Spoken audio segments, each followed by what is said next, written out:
मीरपुर नाम के शहर में तेजस अपनी पत्नी नीरू के साथ रहता था। पति पत्नी दोनों ही नौकरी करते थे।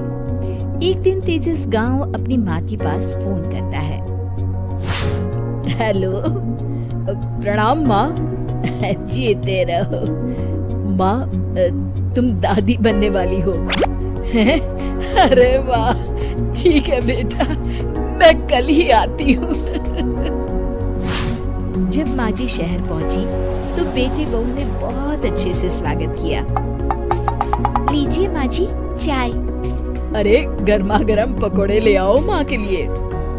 नीरू रसोई में गई और 2 मिनट में ही पकोड़े ले आई। जी ये लीजिए। बहू जादू से बनाए हैं क्या? अभी तो रसोई में गई थी।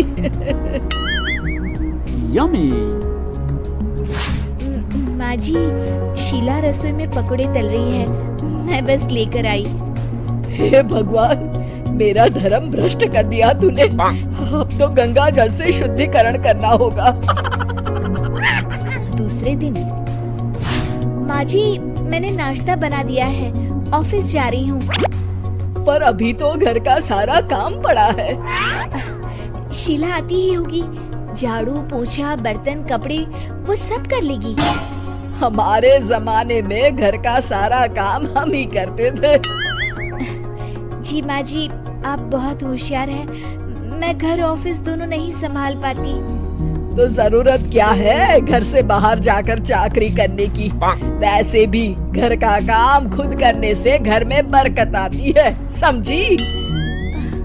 पर माँ जी। पर वर कुछ नहीं, इस महीने की पगार मिले फिर ऑफिस बंद है। हाँ।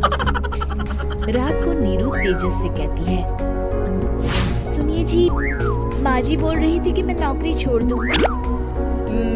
वैसे ठीक ही तो है, अभी तुम्हें आराम की जरूरत है। फिर भी आराम कहाँ, शीला को छुड़ाने के लिए बोल रही थी। तो अब 24 घंटे में इतना काम तो कर ही सकती हो। पर जॉब पसंद है मुझे, घर पर मन नहीं लगेगा। अगले दिन जब दोनों ऑफिस के लिए निकल रहे थे, मेरी तो कोई कीमत ही नहीं है इस घर में। माँ जी, आजकल महंगाई बहुत है, रहन सहन भी बदल गया है। दोनों नौकरी करते हैं तभी ठीक रहता है। अच्छा, तू कहना क्या चाहती है? मेरा बेटा तुझे बिठा के खिला नहीं सकता? तू ही इस घर का खर्च चला रही है, हैं? नहीं माँ जी, मेरा वो मतलब नहीं था। मतलब खूब समझती हूँ, ये बाल धूप में सफेद नहीं किए मैंने। हाँ। अब तो ये रोज का काम हो गया था। तेजस भी रोज की झिकझिक से परेशान हो गया था। एक दिन उसने कहा, नीरू, वैसे भी तुम्हें मैटरनिटी लीव मिलने वाली है, तो अभी से ही छुट्टी ले लो। पर क्या, मेरी सैलरी अच्छी खासी है। आखिर नीरू ने रिजाइन कर दिया। जब बच्चा हुआ तो घर में सब बहुत खुश हुए। कुछ दिनों बाद तेजस फाइल देख रहा था। क्या हुआ तेजस, कुछ परेशान लग रहे हो? अब हाँ, वो हमारी जितनी सेविंग्स थी वो तो हॉस्पिटल में और छठी के फंक्शन में खत्म हो गई है नीरू। और अभी वैसे मंदी चल रही है तो मैं बोल रही थी कल मुन्ना को हेपेटाइटिस का टीका लगवाना है। नीरू, क्या पोस्टपोन नहीं कर सकते? नहीं जी, बिल्कुल नहीं। अब तेजस को समझ में आ रहा था कि उससे गलती हुई है। पैसों की कमी का असर घर के माहौल पर भी पड़ रहा था।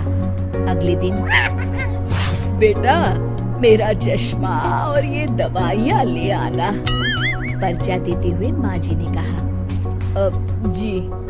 तेजस, मुन्ना के लिए दूध का डिब्बा और डायपर भी ले आना, और ये किराने के सामान की लिस्ट है, इसे भी लाना है। तेजस गुस्से में लिस्ट मरोड़कर फेंकता है और चिल्लाता है, पैसे क्या पेड़ पर उगते हैं? ये ले आना, वो ले आना। अरे पर ये जरूरत का सामान ही है। वो गुस्से में बिना कुछ कहे ऑफिस चला गया। अरे लंच तो ले जाइए। नीरू दौड़कर डिब्बा पकड़ाती है। एक दिन खाना खाने के बाद, नीरू,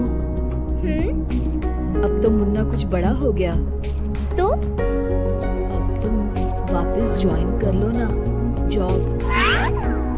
पर इस रिसेशन में जॉब मिलना बहुत मुश्किल है। ट्राई तो करो। फिर मुन्ना, माँ जी है ना, और एक फुल टाइम मेड भी लगा लेंगे। पर माँ जी, उन्हें तो पसंद नहीं। तभी माँ जी वहाँ आ जाती है और प्यार से नीरू के सर पर हाथ फेरते हुए बोलती है, अब मेरी समझ में आ गया बहू, पहले के और अब के समय में अंतर है। तुम काम शुरू करो, मुन्ना की जिम्मेदारी मेरी। मेरी प्यारी माँ जी, ये कहकर नीरू उनके गले लग गई। शिक्षा, परिवर्तन संसार का नियम है, हमें भी समय के साथ चलना चाहिए। उम्मीद है कि आपको हमारी ये कहानी पसंद आई होगी। कृपया हमारे चैनल को सब्सक्राइब करें और सभी अपडेट्स के लिए बेल आइकन जरूर क्लिक करें। और हाँ, वीडियो लाइक और शेयर करना मत भूलिएगा। Bye bye.